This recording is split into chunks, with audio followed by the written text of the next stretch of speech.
The exodus among those going back to their hometowns to celebrate Chinese New Year has already begun. I'll be staying put here in Selangor and enjoying the traffic, or the lack thereof.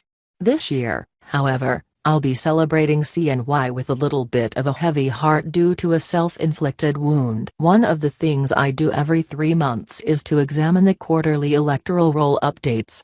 To check on the number of newly registered voters, those who have changed their voting address and those who have been struck off the electoral roll.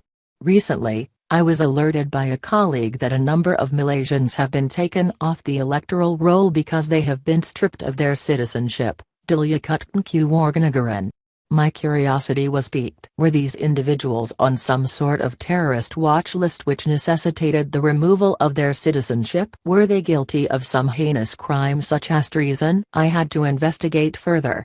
My findings were surprising and saddening. Firstly, I found that 7,828 individuals who had lost their eligibility to vote because they were no longer citizens. These individuals were removed from the electoral roll in 2014 and 2015. As a comparison, the Returning Experts Program, (REP), under Talent Corp managed to attract 3,600 Malaysians no return home over the past 4 years. This figure understates the number of Malaysians who have given up their citizenship over the past 2 years. It does not include those who have given up their citizenship but were never registered on the electoral roll.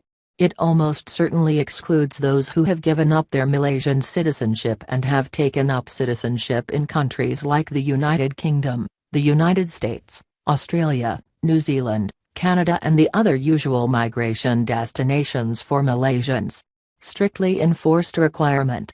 This list of names are almost certainly Malaysians who have given up their citizenship for Singapore citizenship because of the strictly enforced requirement that Malaysians who take up the Singapore citizenship needs to officially give up their Malaysian citizenship within a stipulated time. Given the country of destination, it is not surprisingly that a majority of the 7,828 individuals are Chinese. 96.7%. The rest were Indians, 2.7%, Malays, 0.4%, and others, 0.2%. The largest number of ex-Malaysians come from Johor, 36.6%, followed by Perak, 19.5%, Selangor, 9.4%, WP Kuala Lumpur, 6.7%, Melaka, 5.6%, Penang, 5.4%, and N. Sembilan, 5.3%. See Table 1. What is saddening is that these are ex-Malaysians who cared enough about the country that they registered as voters but for various reasons, decided to give up their Malaysian citizenship for greener pastures across the causeway. A majority of them also fall into the 30 to 50 age group, 80.5%. Which means that they are in the most productive years of their working life. See Table 2.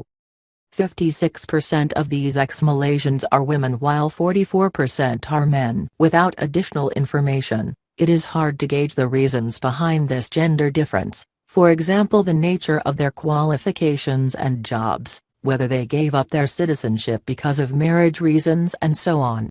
Aside from these statistics, what saddened me the most was when I spotted a name on the list which looked familiar. He is almost certainly an ASEAN scholar from my year. A Klang boy, he is now a medical specialist in infectious diseases and currently works in a government hospital in Singapore. His case is but the tip of the iceberg of talented ex-Malaysians who have left the country and are thriving elsewhere. What makes this reality more real, and hence, sadder, for me personally is seeing a name which I recognized. If any ex-Malaysian is reading this piece, I hope that you haven't totally given up on our country. Perhaps in the future, when there has been a change in government in Malaysia, you'll be motivated to come back and contribute in some way. And if you are coming back to Malaysia for Chinese New Year, travel safe and eat well. Ong KM is the MP